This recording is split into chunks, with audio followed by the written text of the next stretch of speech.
Le Mali, notre patrie mère. Le Mali, notre patrie, à la croisée des chemins. Le Mali face à son destin. Le Malien face à leur patrie mère, le Mali. Et quelle transition au Mali après la chute du régime d'Ibrahim Boubacar Keïta. L'heure du vrai patriotisme a donc sonné. Décoter nos égos pour faire face au destin de notre patrie, le Maliba qui n'a que tant souffert. 60 ans après l'accession de notre pays à sa souveraineté nationale, le Mali n'a toujours pas eu son indépendance sécuritaire, politique, culturelle, institutionnelle et économique. Les raisons, tous le savons. Le père de la nation, Modibo Keïta, a été victime. Moussa Traoré en a pris à son compte. Amadou Toumani Touré va mener une transition jamais égalée dans l'histoire contemporaine. Alpha Oumar Konaré s'en est tiré d'affaire. Revenu aux affaires, Amadou Toumani Touré ATT n'a pas démérité pour autant. Amadou Ayassanowo s'est retrouvé incarcéré avant d'être libéré. Ibrahim Boubacar Keïta, quant à lui, s'est fourré dans une grosse merde ayant suscité la grogne sociale avec l'avènement du mouvement du M5 RFP qui a fini par un 4e coup de botte militaire dans notre pays. La junte militaire, le comité national du salut pour le peuple avec à sa tête le colonel Assimi Goïta et son adjoint le colonel-major Malik Diao aux affaires. L'heure du vrai sens du patriotisme a sonné. Laissons de côté nos égos. Et voilà, une fois encore, notre pays, le Mali, presque à la croisée des chemins, dans une tourmente. Comme cela est d'accoutumé, la communauté internationale via la CEDEAO vont prendre des sanctions économiques, commerciales et financières contre notre pays, le Mali. Conséquence, les conditions de vie des populations déjà précaires deviennent intenables. L'on est donc obligé de s'entendre pour mettre en place une transition devant permettre de revenir à l'ordre constitutionnel. Si, de son côté, certaines personnes souhaitent que cette transition soit conduite par des porteurs d'uniformes, de l'autre côté, comme le recommande la CEDEAO, il faut que la transition ait à sa tête un civil et pour une durée pas plus d'1 an. Le Mali, notre pays face à son destin. Mettons nos égos de côté. Et pendant ce temps, les concertations nationales sont ouvertes afin de se pencher sur les contours devant nous emmener à une sortie de crise consensuelle. Au Mali, chez nous, dans ce grand pays, cette histoire nous rappelle les empires, les royaumes des grands hommes, le Mali de Soundiata Keïta. Il y a dans ce pays assez d'hommes et de femmes intègres capables de mener à bien cette transition. Oui. Dans un souci de perfectionnement, il faut des hommes capables. De gauche à droite, lorsque nous consultons les oracles, décryptons les signes dans les cieux et interrogeons les sages de nos villages, il revient de nos enquêtes qu'une personne parmi tant d'autres pouvait être l'une des solutions idoines. Qui est-on ce donc? quel peut donc être cet homme providentiel pour sauver le navire Mali? Et si nous regardons droit dans les yeux, nous nous regardons droit dans les yeux pour jeter notre dévolu sur le général Moussa Senko Coulibaly. Et oui, loin de nous quelques prétentions futiles, il paraît très clairement que cet homme, qui est un militaire à la retraite anticipée, est aussi l'un des membres influents du M5 RFP, mouvement qui incarne à lui seul l'aspiration du peuple malien. Le Mali, notre pays, à la croisée des chemins. Des côtés nos égaux et faisons face à notre destin. Les membres du Comité national du salut du peuple CNSP ne se reconnaîtront-ils pas en un de leurs qui est le général Senko Coulibaly, soit-il aujourd'hui à la retraite?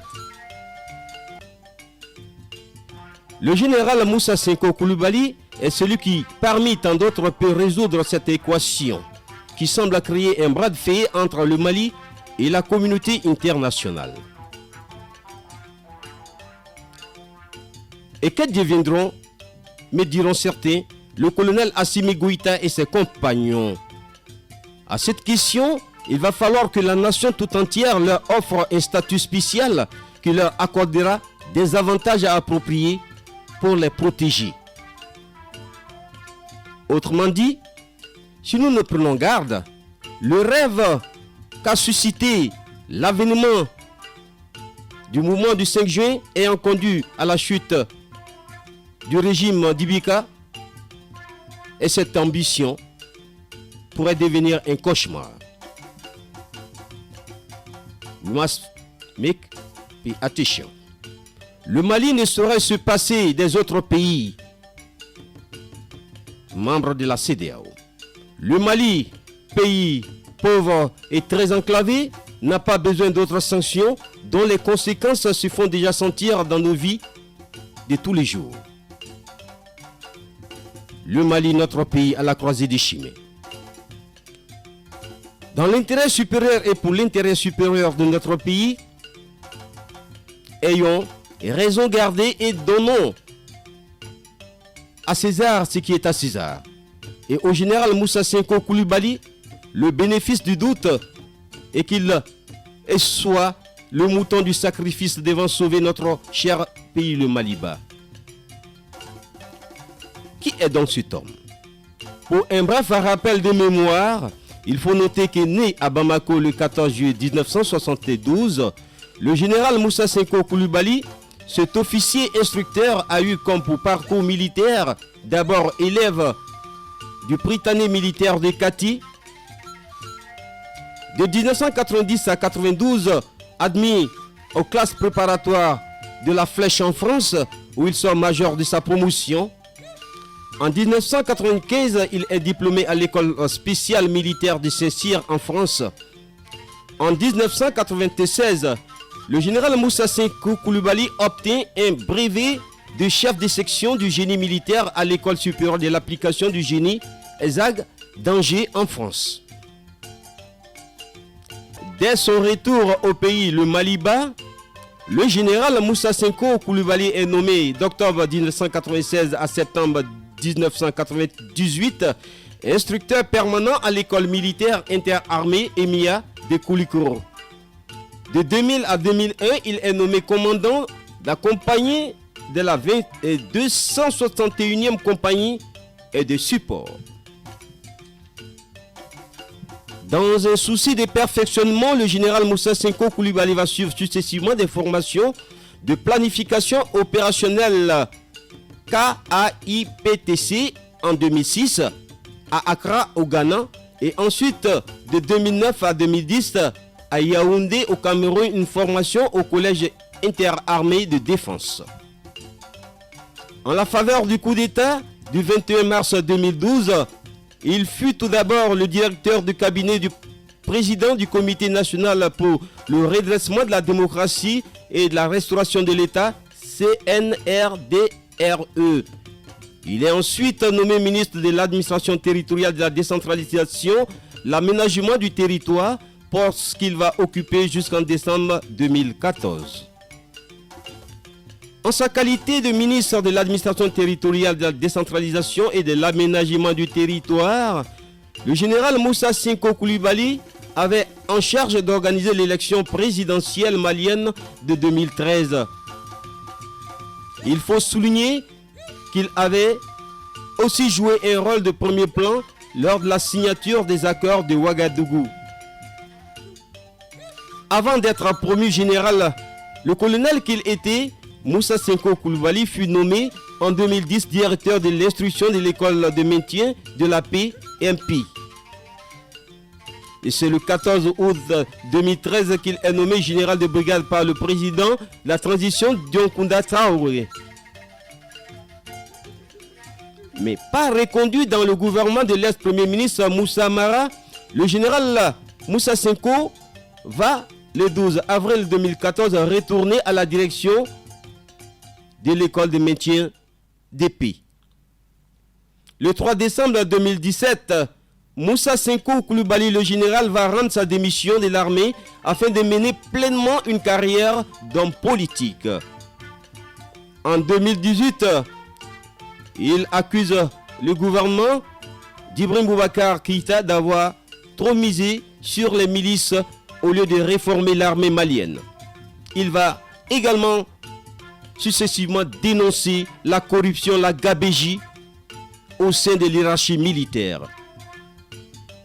Ici, c'est là le parcours de celui qui, à nos yeux et aux yeux de la plupart des observateurs de la scène sociopolitique malienne, peut aujourd'hui être la personne la mieux indiquée pour être l'incarnation de toutes les forces de l'armée, de la société civile et aussi de la communauté internationale, car il est dit qu'un militaire à la retraite peut diriger une transition militaire.